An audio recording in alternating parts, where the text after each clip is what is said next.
Fala meu povo, hoje é sexta-feira, sejam bem-vindos a mais um vídeo aqui no canal Meu Bahia, dessa vez para a gente falar sobre o mercado de transferências, o nosso quadro, o nosso conteúdo praticamente que diário aqui nesse momento da noite, nesse horário, para a gente falar sobre transferências, sobre negociações envolvendo o Bahia. No vídeo de hoje a gente vai trazer mais explicações, né? Vamos explicar certas negociações que não deram certo, explicar certas situações para vocês, é mais um desabafo mesmo sobre esse momento que vive aí a questão aqui da comunidade, muita gente falando mal dos criadores de conteúdos em relação a transferências e enfim, vou comentar tudo sobre isso no vídeo de hoje. Então ó, já conto muito com o teu like no início desse vídeo para você ajudar o canal e também o nome do Esporte Clube Bahia. Peço que você se inscreva rapidamente para você ajudar o nosso canal a chegar a 6 mil inscritos e para você, torcedor, não perder nenhum conteúdo. Sempre que sair vai ser o primeiro a ser notificado. Meu nome é José Victor, para quem ainda não me conhece, sou produtor de conteúdo aqui do Meu Bahia e vamos começar esse vídeo para a gente não perder tempo. Vamos começar esse vídeo falando sobre o mercado de transferências, falando sobre alguns nomes que não vieram, sobre novelas que foram criadas, e sim, novelas que foram criadas.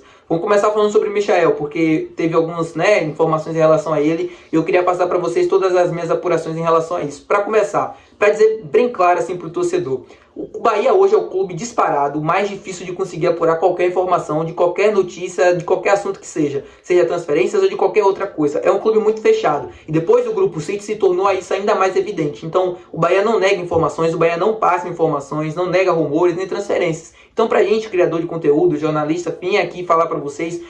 São apurações que às vezes levam 2 a 3 dias para você ter uma total clareza, ou até um dia, dependendo dos contatos, para você conseguir ter uma informação clara em relação àquele assunto. E sobre o Michael, eu queria explicar para vocês algumas coisas, porque depois desse período todo que a gente teve de notícias relacionadas ao Michael, e depois de tanta gente que eu conversei, eu consigo trazer uma informação clara para vocês em relação a esse assunto. O que é que aconteceu? No início da janela de transferências, quando o Michael já sabia que não iria ficar no Al-Hilal para a próxima temporada, o Bahia chegou assim na porta do empresário, do staff ali: ô Michael, tu quer voltar para o Brasil? Quais são as prioridades? Quais clubes tu quer voltar? Valores? O quanto é que eu tô, assim, o quanto você quer, né, para jogar, voltar, salário, luva? Como é o modelo de negócio? Pronto, o Bahia entendeu que não era para ele, entendeu, acabou ali, fechou as negociações, fechou as conversas. Houve conversas sim no início das negociações, mas sei lá, 30, 40 dias que não existe mais nada entre Bahia e Michael. Lembra quando o Ceni disse na coletiva assim: a maioria dos jogadores estão sendo especulados, não chegaram nem perto de vir? Coloca o nome do Michael nessa lista aí, de verdade, coloca o nome dele, porque não aconteceu mais nada de forma clara, de forma, uma busca mais assim, assintosa no mercado, como foi, por exemplo, com o Luciano Rodrigues. Quando o Bahia quis contratar o Luciano Rodrigues, o Bahia chegou, contratou o cara e hoje ele está aqui jogando. Com o Michael, o que aconteceu foi uma busca por informações, uma consulta, quando se viu que, primeiro, o Corinthians estava interessado, já estava mais avançado com o jogador, principalmente com questões ali de valores. O Bahia soube desde o início da quantia que o Michael pedia, que era muito alta, depois essa quantia foi reduzida, mas mesmo assim, essa quantia reduzida, ela não se encaixa no perfil de contratação que o Bahia nesse momento está fazendo. E o Bahia não vai fazer uma contratação milionária, como foi no caso de Luciano Rodrigues agora, se não for um processo de reposição. Se não for, por exemplo, uma saída do Ademir, aí sim o Bahia pode entrar no mercado e tentar trazer o Michael, tentar reduzir os valores, tentar uma conversa, apresentar ali um modelo de proposta, apresentar o projeto, e aí sim pode trazer o jogador. Mas a não ser que isso aconteça, dificilmente o Bahia vai trazer o Michael ou qualquer outro jogador até o final da janela por 60, 50, 30 bilhões, mesmo que seja pagamento de luvas, mesmo que seja um salário mais alto. Porque às vezes, quando o jogador é livre no mercado, não significa que ele é barato. No caso do Michael é a mesma coisa.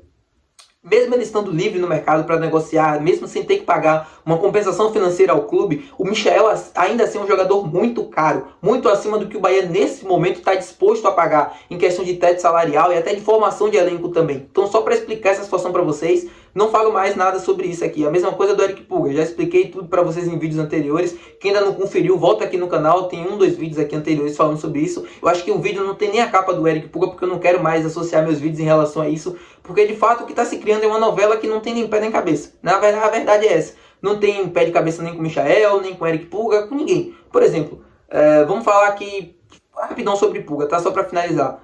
Há muito tempo que não se existe mais nada entre Bahia e Eric Puga. E eu, como eu expliquei para vocês, o Bahia é um clube muito fechado. Então, quando sai uma informação, não é culpa do profissional, às vezes, trazer, por exemplo, vou citar nomes, o Sou Mais Bahia, o Bara Bahia, e qualquer outro profissional que tenha trago, o Tom, por exemplo, porque as notícias, às vezes, elas demoram até um tempo para você ter a clareza da informação. Quando você consegue os contatos, quando você consegue as fontes com pessoas próximas, empresários, você consegue ver que de verdade não tem nada.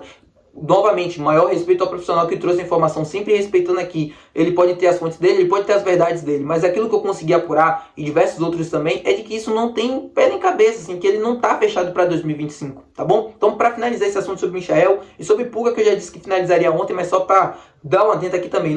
Muita gente me perguntou de ontem para hoje, né, por conta do vídeo que a gente fez sobre David Duarte, sobre Marcos Vitor, se tinha alguma novidade, alguma atualização em relação a isso. Meu povo, não tem nenhuma novidade, nenhuma atualização em relação a isso não, tá? O Marcos Vitor praticamente já é definido que não sai, né? Praticamente já, 85, 80% de chance de ficar. E o David Duarte, as negociações com o Atlético Paranaense seguem na mesma. Assim, o Atlético quer o jogador, entende que ele é a opção para compor elenco, mas o David Duarte não quer deixar o Bahia para ir para um clube onde ele vai apenas compor elenco. Ele quer ter mais minutos, ele quer ter mais oportunidades, e ele entende que entre ir para o Atlético Paranaense nessa condição e de ficar no Bahia, que ele já vive essa condição, ele prefere ficar no Bahia, porque onde já está ambientado, onde a família já está aqui morando há bastante tempo, o treinador conhece, o grupo também, enfim. Então não tem nenhuma novidade em relação a isso. Ele provavelmente, se não chegar mais nenhuma outra proposta que faça ele mudar de ideia, ele deve também continuar dentro do Bahia. Ou se ele sair, aí sim o Bahia deve ir atrás do mercado para fazer uma peça, uma reposição, né? Trazer uma peça ali à altura para substituir o jogador. Mas a não ser isso, dificilmente vai vir um atleta ali para compor essa zaga, porque a gente deve ter a continuidade